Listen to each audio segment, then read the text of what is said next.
Thank you everyone for joining this webinar. I understand we have many providers from different centers and different locations joining this session. As Suzanne mentioned, I'm Dr. Sheth. I'm boarded in addiction medicine and psychiatry, and I work as an inpatient psychiatrist in several hospital settings, and also I have a practice on an outpatient level where I use newer techniques in the treatment of depression and other psychiatric conditions.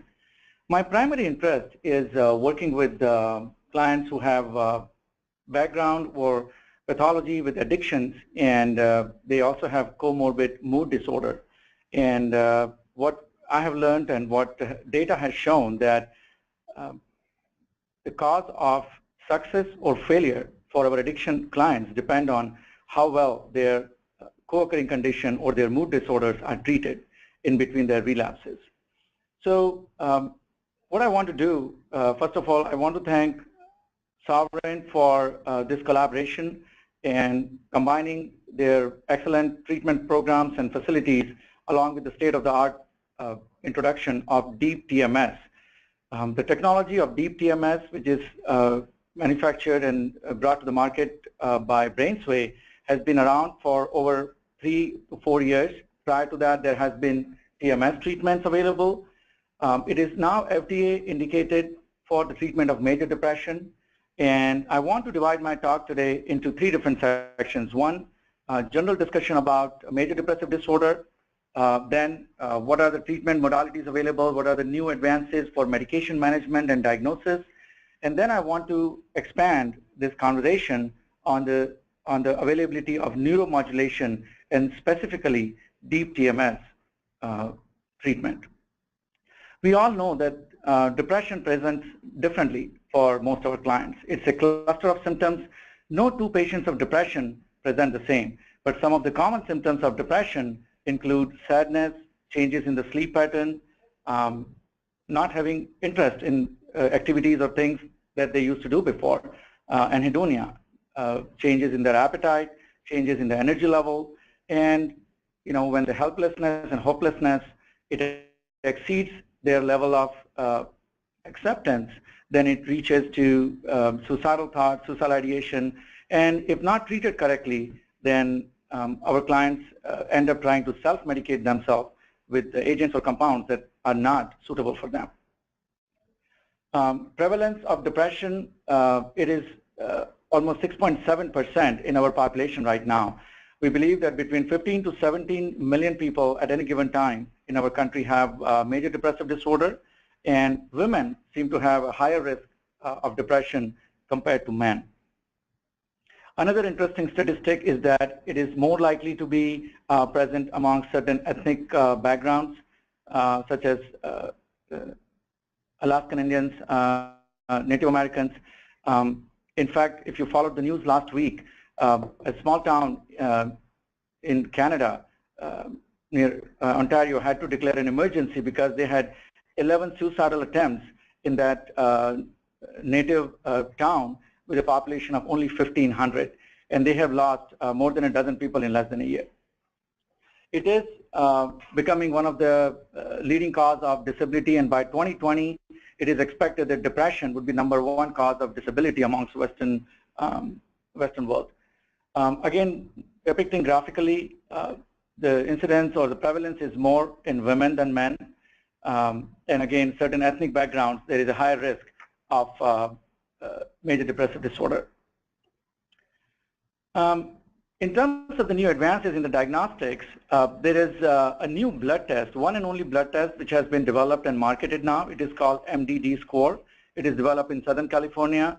And what it involves, it is now, as I said, it is CLIA certified. It is offered by various labs, local labs, and the blood sample is analyzed in a lab in North Carolina, where they look at 9 different neurotransmitters or neurochemicals. Essentially, they have an algorithm, and based on the levels of these compounds, a person gets a score from 1 to 9. The higher the score, the more likely their depression is biological, and higher chances that it would have a more response to the biological treatment, such as medications or TMS and so forth. The idea is that the lower the score, it is likely that it's more situational depression, or they may have lesser efficacy to medication, but more efficacy to counseling or other therapeutic methods. So that has been certainly a new intervention in the field of treatment of depression. The other factor which has become quite so accepted in the last decade is genetic testing. So this is just a sample. I'm sorry, it's a busy slide, but the idea is to show how a typical genetic testing result shows up on the interface. There are two components which are looked at: pharmacodynamic, meaning how the medication affects the body, and pharmacokinetic, that is how the medication is affected by the body.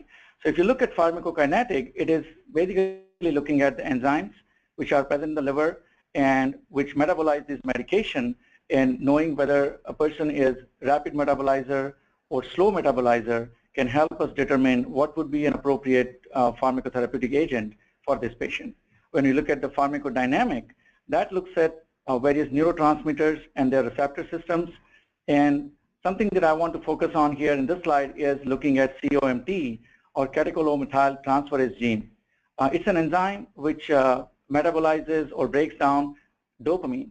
And studies have shown association that those who present with VALVAL or high activity of this enzyme, they tend not to respond very well to medication interventions, and they may be good candidates for TMS, that is transcranial magnetic stimulation.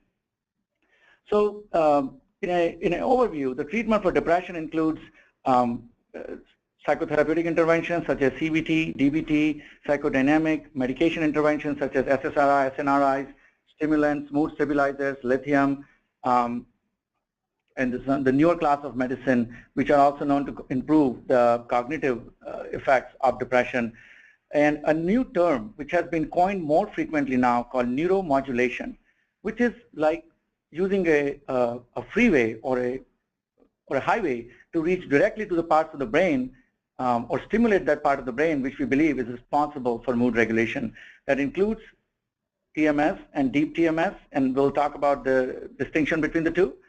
ECT, which has been used for more than 70 or 80 years in various centers, still available and used, although not very commonly. DBS, which is deep brain stimulation, and another FDA-approved treatment called VNS, which is vagal nerve stimulation.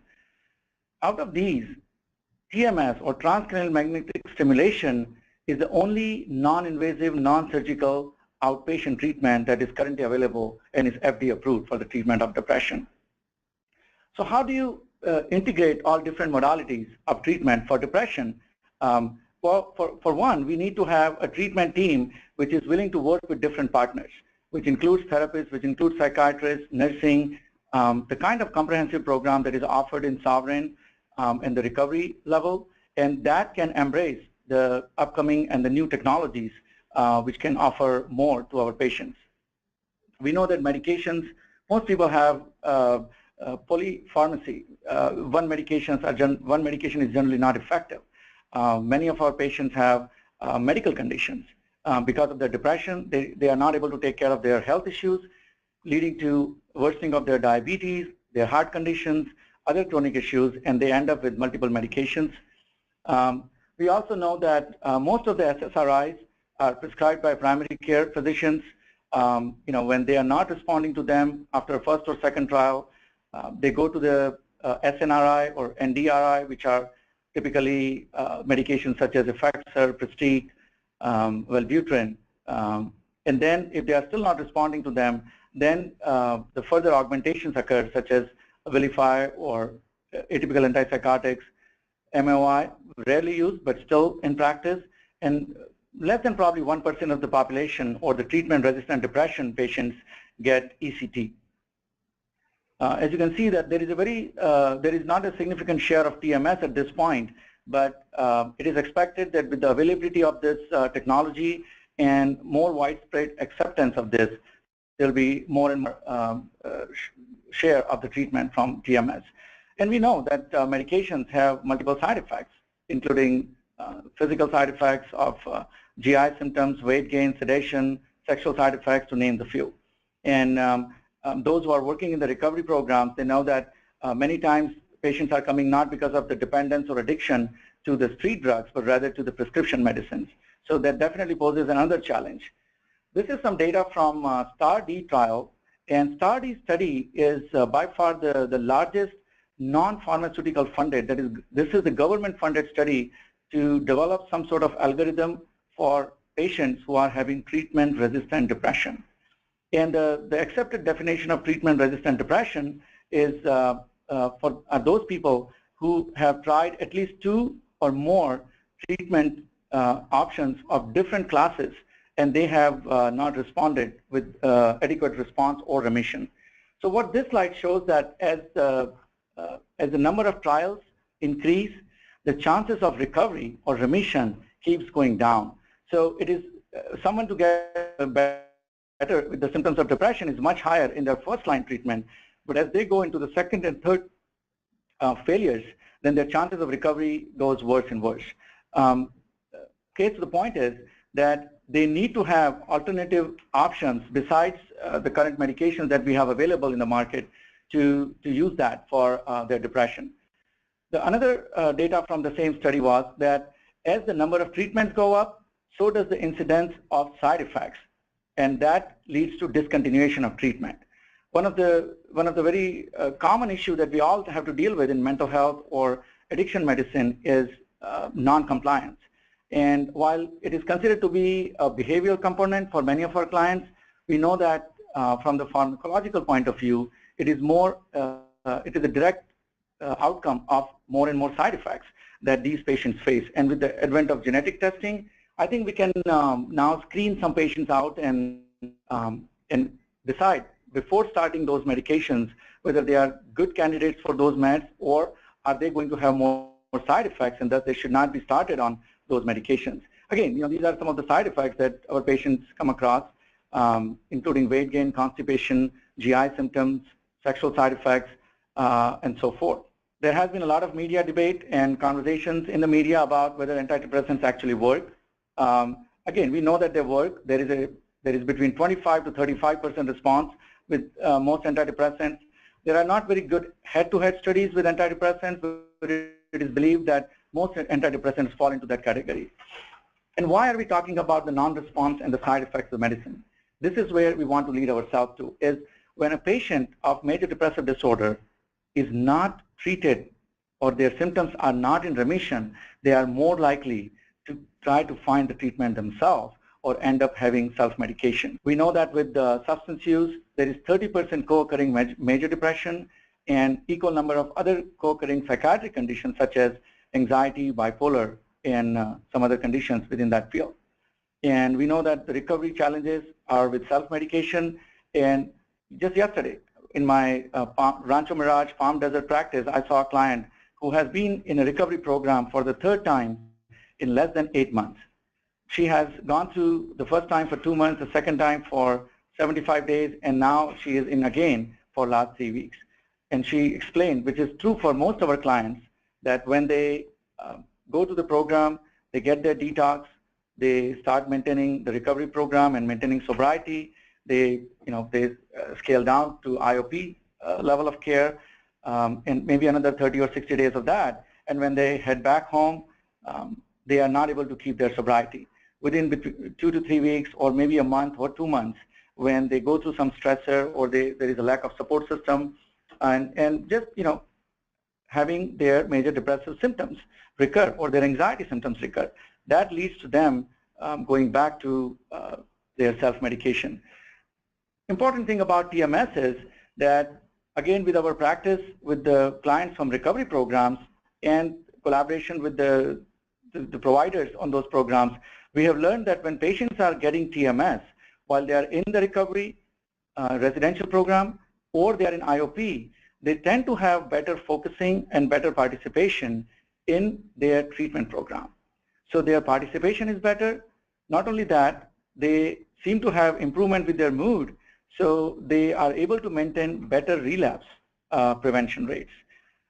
In fact, in our TMS, which includes 30 sessions on a daily basis, the attrition rate is less than 2%, which is phenomenal considering this is a treatment which is done outpatient, so a person has to actually come into the clinic 5 days a week for up to 6 weeks, and they are still able to maintain it because they are seeing quick response. Most patients start seeing a response within first week with their sleep, with their anxiety, about second week their concentration, and within third week there is measurable response rates for their depression scales. One other reason why we need to be focusing on more in-depth treatment for depression is that when our patients are not treated or are not in the remission for their depression, they are at a high risk for suicide. As we know that suicide is the leading cause in various age groups and third leading cause between the ages of 15 to 34. And these are only documented numbers. We know that many suicides are committed in the form that they look accidental. So we need to be conscious about our clients, and we know that our recovery patients are at a fairly high risk of having suicidal thoughts. And as I work in the hospital, I see that 9 out of 10 of my patients who come in with either a suicidal attempt or active suicidal plans are under the influence of some substances. So if we can do something that treats their depression, improves their recovery rates, and reduces their suicidal tendencies, that is a win-win for the providers and the clients. So how do we look at as a full approach? Of course, prevention is the #1 way of looking at addressing depression. Depression is a chronic condition like most other medical chronic conditions, and when I talk to my patients about depression or even addiction, I compare them to chronic conditions such as hypertension or diabetes or other physical conditions where you have to have a healthy diet, exercise, physical activity, keeping time for yourself for fun, relaxation, maintaining a sleep hygiene, and most importantly, a compliance. All this have to be added with their outpatient or inpatient programs, therapies, and this brings us to further discussion about Deep TMS, which is a new hope for happy, joyous, and free life. Looking at the neuromodulation, which is the field of science which is getting more attention and more research within last decade, is looking at what are the different forms of TMS, which is rTMS or repetitive TMS. The other version of that rTMS is also called surface TMS, compared to Deep TMS, which is developed by BrainsWay and which is adopted by Achieve TMS, which is our clinic. The couple other neuromodulation techniques are deep brain stimulation, which is a surgically invasive procedure requiring certain part of the brain which needs to be stimulated, and VNS, which involves putting a pacemaker-like device in the neck area with the electrodes stimulating vagus nerve, again, which is a fairly invasive technique. And while it has been out and FDA approved for close to 10 years or over 10 years, it hasn't gotten good traction in the community because of the invasiveness of the procedure. And majority of us have some clients either now or in past who have been treated with ECT. I used to perform ECT until the technology of TMS became available in the market. We know that with ECT there is a significant cognitive issue, and most of our functional patients who are trying to maintain a job, trying to maintain a family, they would probably not be good candidates for ECT due to the memory effects that ECT brings, and also at times the need to stay in the hospital, limitation with the driving and whatnot. Brain research has been again getting more and more attention as due to some federal efforts. Many of you might have heard about the BRAIN project, which is initiated by White House. Now we can actually look at a PET scan and look at compare a depressed and a non-depressed brain. Given that this is still at the academic level at this time, PET scans are available for monitoring of dementia and the diagnostics of dementia, but for depression, it is still on the academic level, but we clearly see that in non-depressed brain, there is increased activity of all parts of the brain, whereas with the depression, there is an inhibition of activity. Another thing that is noticed with the TMS is that it improves blood flow in the brain areas. So that is monitored with an fMRI, pre and post TMS. TMS technology is not necessarily very new. It has been around for over 20 years. But when we look at neuromodulation, some basic ECT started in almost 70, 80 years ago. And gradually there were other modifications. In year 2000, this coil that you are looking at the bottom, which is highlighted, was developed by NIH in collaboration with NIH. And later it was patented to this company called BrainsWay, which started their operations from Israel. And now their product is available all over the world. And in fact, while in the United States, BrainsWay is approved for depression since 2013, as approved by FDA. In Europe, they have a CE approval for a multitude of neuropsychiatric conditions, including Parkinson's disease, dementia, stroke, bipolar, schizophrenia, addictions, and whatnot. In our country, or with BrainsWay, there are trials going on currently, clinical trials for FDA approval going on for PTSD, nicotine dependence, OCD, and it is expected that within this year or probably by next year, there should be at least 2 or 3 more indications available under FDA guidelines for the use of this device for psychiatric condition. I would like to present a video at this time, which gives a brief overview about BrainsWay.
Okay, so I think that was a nice overview of what the device looks like, and what are the, again at 30,000 feet, what are the mechanisms of how we believe that neuromodulation of all kinds work, and in this case, neuromodulation using deep TMS helmet works.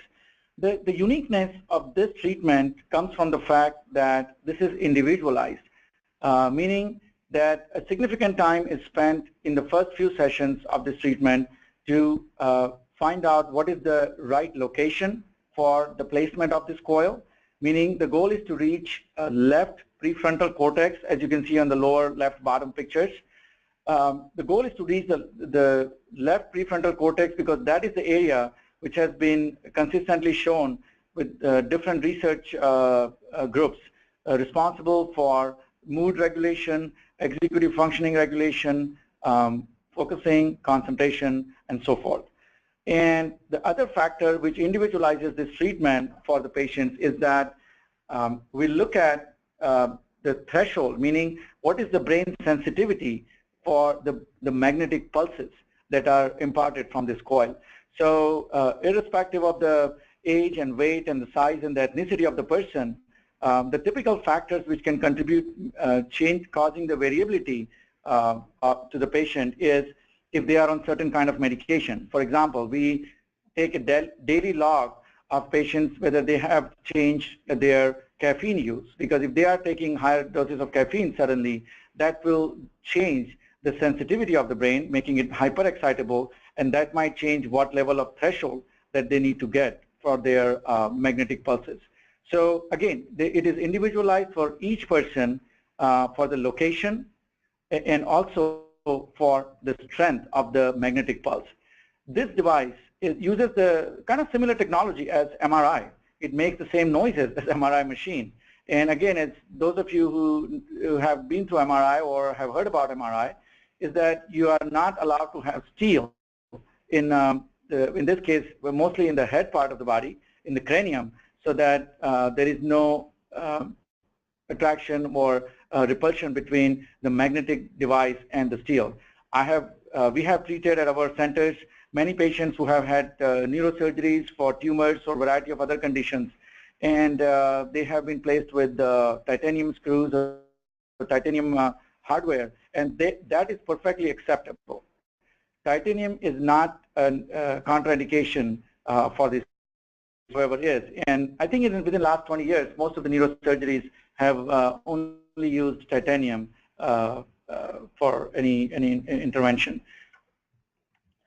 Again, looking at the deep TMS, the coil that you are looking at here is called H-coil.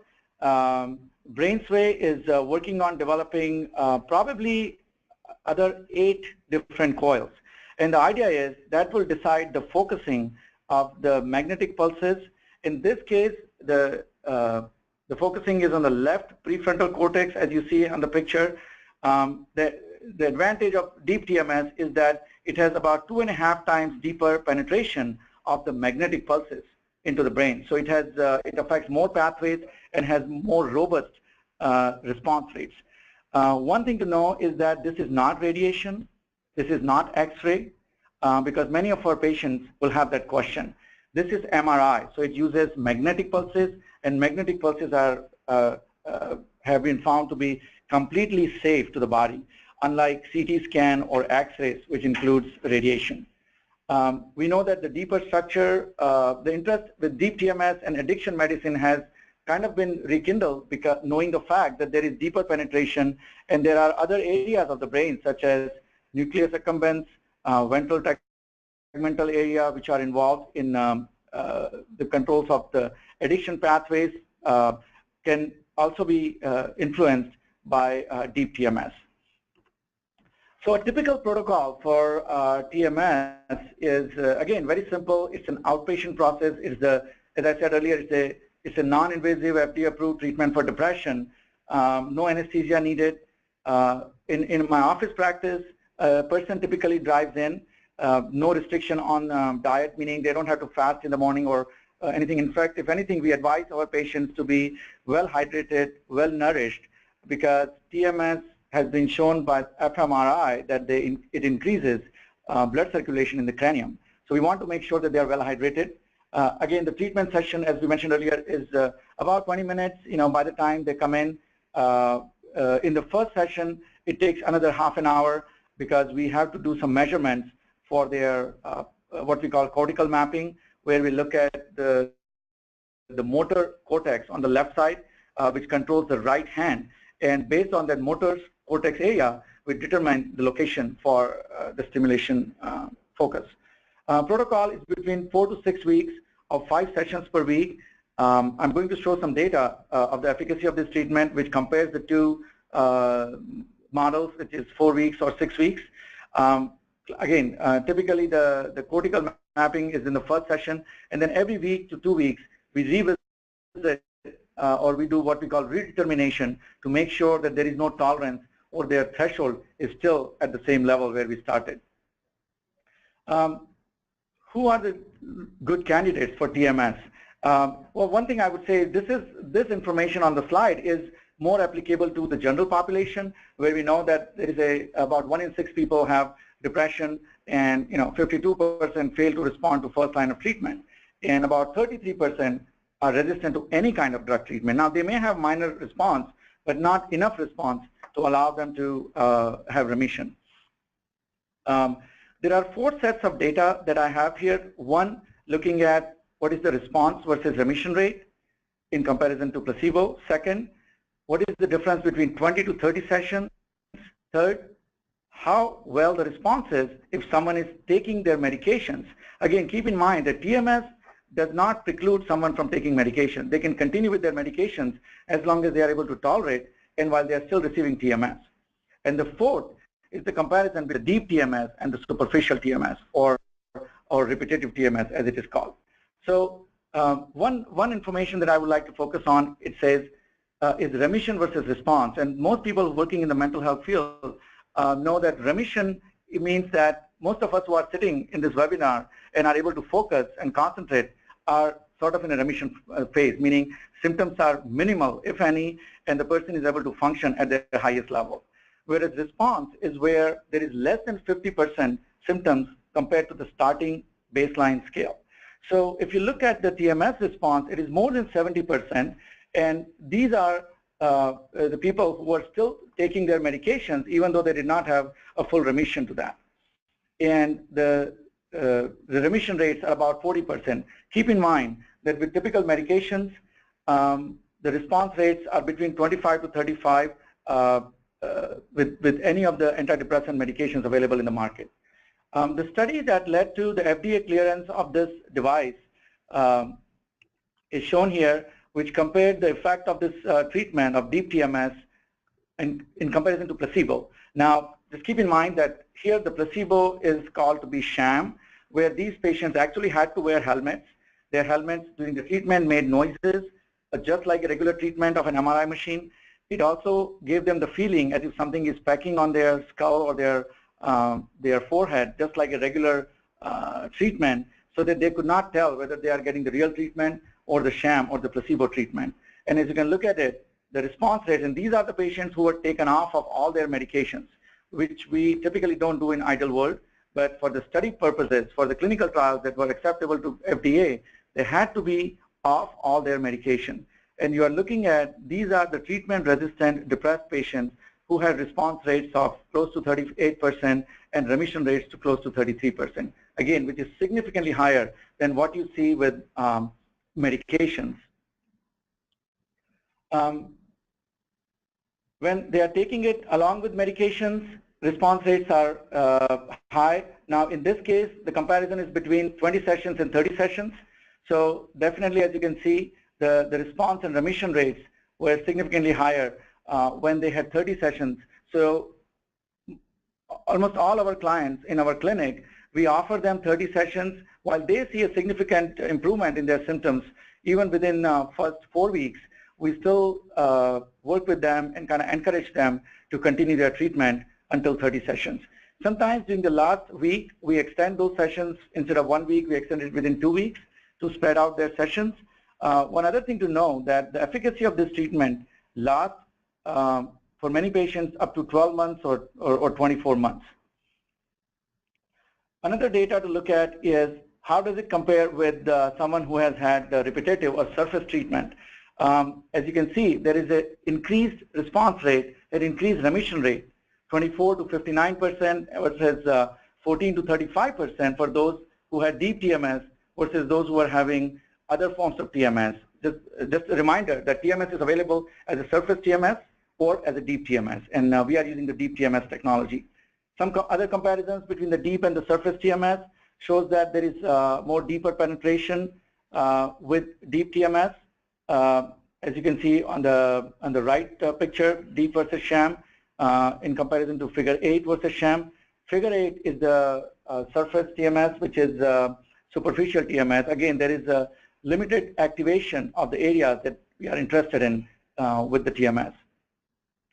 As I mentioned earlier, deep TMS is developed by a company, BrainsWay, which is Israel-based company, and now they have a very strong presence in the United States with centers all over the country.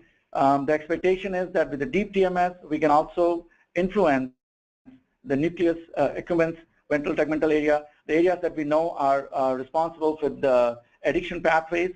Because of that, we expect that there will be more FDA indications that will be available for this device going forward. It is accepted by major clinical and academic centers. And again, you know, the best resource nowadays to find information is to Google it, and you would probably find it on the front pages of most of the major media outlets. I want to present another video about the patient experience with this device.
So beyond depression, as I was mentioning earlier, that currently it is under research and undergoing various clinical trials for various conditions, including addictions, PTSD. In fact, there is no definite PTSD treatment which is available under neuromodulation, which is FDA approved.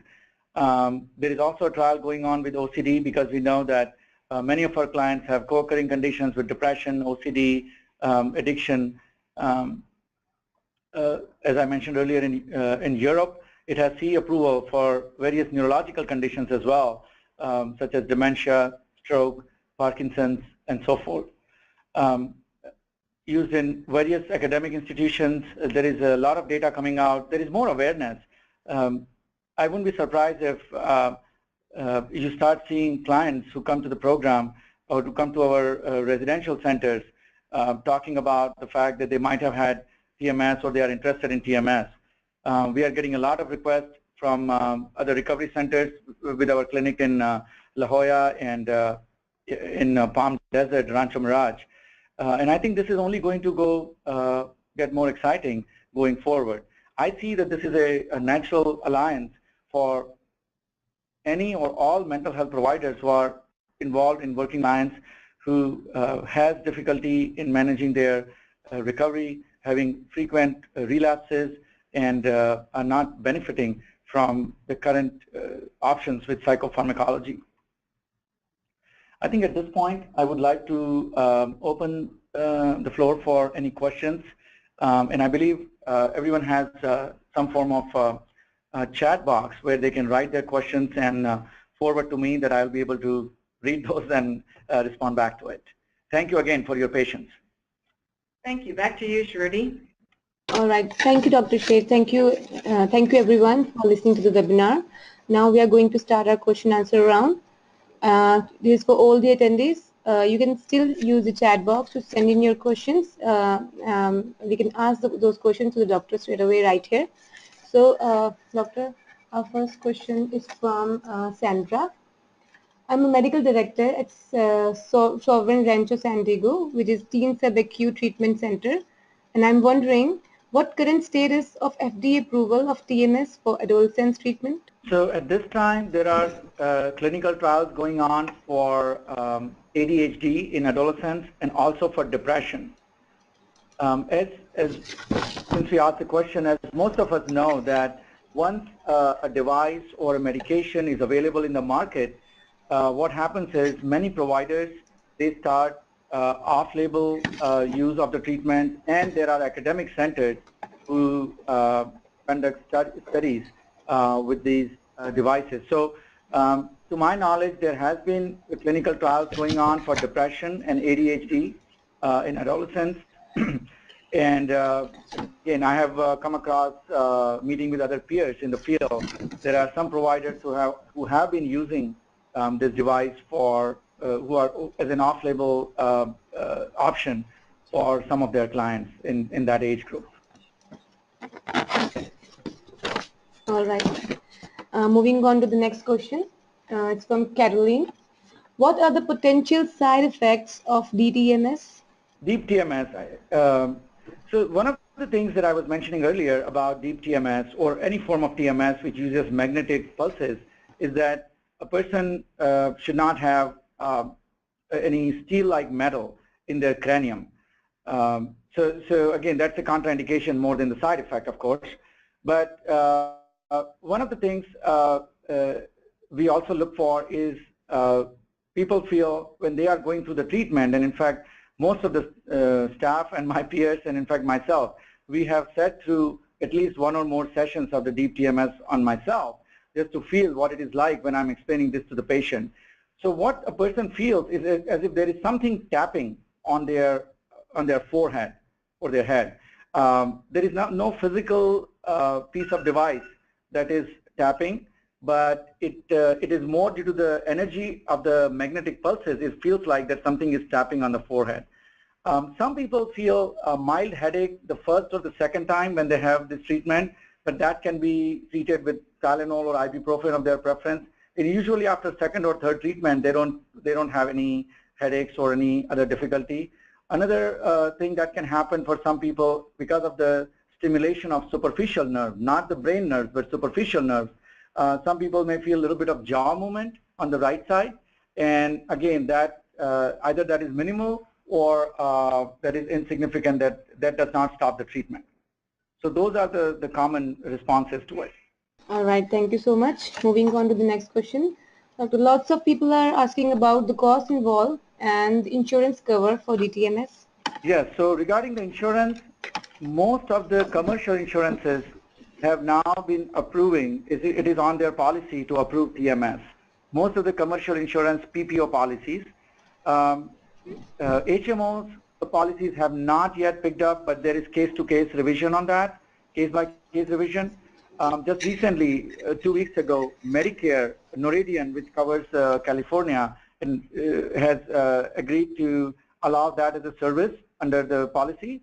But certain other parts of the country, Medicare has already been covering it. So you probably need to look at your local Medicare provider. For California, it's Noridian, and they just approved it 2 weeks ago. But most commercial insurances, their PPO policies approve TMS. All right, thank you so much. And moving on to the next question. It's from Christine. Can you do TMS in conjunction with neurofeedback? How do the two differ? Again, it's an interesting question because we have some patients who have been receiving neurofeedback, and I have some patients who are going through the EMDR, and they were receiving deep TMS. And so there is not any, if you ask me about a study, there is not enough data published to tell you if there is a difference in the response rate because both are done at the same time or simultaneously, but there is no contraindication in doing the two at the same time. And I'm assuming same time meaning maybe TMS in the morning and neurofeedback in the afternoon or vice versa. We don't want to be doing it at the same time because of more workflow issue rather than the ability to do it or not. In terms of the mechanism of action, TMS, as the video was explaining, it works in stimulating the neuronal conduction. If you think of your brain as a battery-like entity which has electrical activity and chemical activity, we influence the chemical activity by using medications, but this is a device or technology, magnetic technology, which stimulates the electrical conduction without giving any electricity. So by using magnetic pulses, it improves the electrical conductivity or neuronal conductivity in the brain. So I'm not sure we have enough data to say whether neurofeedback and TMS they work similar or not. Again, there is a lot more research has to be done to establish that. All right, thank you. And moving on to the last question, this is from Carla. Once the patient has been through the full treatment, what is the maintenance? How often will they need to return? Or does this potentially cure the depression? So let me start with the last question of this multi-question. No, this is not a cure for depression, and for that matter, we understand, all of us who work in this field, we know that this is a chronic condition. It gets better and worse based on some social issues or, psychological issues, but however, this is probably one of the longest efficacious treatment that I have come across in my practice. For most of our clients, we see that they are able to maintain decline or a normal mood for up to 12 months or 14 months. Now, some patients, by that time frame, they come back because they notice that their mood has possibly very minor decline by 10 to 15% and not a 50% decline which they had before they started the treatment. But because now they have experienced what a good mood means, they are very proactive about it, and as soon as they see that even maybe 10% decline in their mood happens, they approach our clinic and they come back for repetition of the treatment. Now, there are no established maintenance trials, but what we have been doing is about, for maintenance, many of the patients have done well with maybe 4 or 6 sessions, and they are doing well again for next year or 2 years. Okay, with this question we are going to end the session. This last question from Christine. When treating dual diagnosis patients, can TMS be administered while in detox treatment? Great question. So far there is not very good data whether it can be used in detox. So we have in our practice where we are having patients from residential centers or recovery programs, generally we start about 2 weeks or 3 weeks after they have gone through detox to start this treatment, because there is not any convincing data or evidence in favor or against it. We are conservative and use caution in starting this treatment. What we also know is that with the recovery patients, there is expected to be more frequent changes in the brain electrical activity and threshold due to their substance use. So we do more frequent remapping of the threshold in those patients. All right, thank you, doctor. And here, right now we are receiving lots of questions, but keeping the time in mind, we need to end this session right here. We'll be reaching out to every individual with the answers of their questions. Thank you, Dr. Shade, and thank you everyone for attending today's webinar. If you still have questions, you can send in your queries at webinar@solvehealth.com. Or if you have any queries related to your CE certificate, you can send in your queries at s.sharma1@solvehealth.com. I repeat, s.sharma1@solvehealth.com. Once you leave today's webinar, you will receive a thank you email with all the information pertaining to this webinar and how you can earn your CE certificate. In this email, you will also receive a recording of today's webinar. This presentation will be available to watch after 72 hours on solveinstitute.com. I repeat, www.sovinstitute.com. Now I'll tell you how you can earn your CE certificate. You will need to register yourself on sovinstitute.com and complete a short questionnaire and feedback form in order to generate your CE certificate.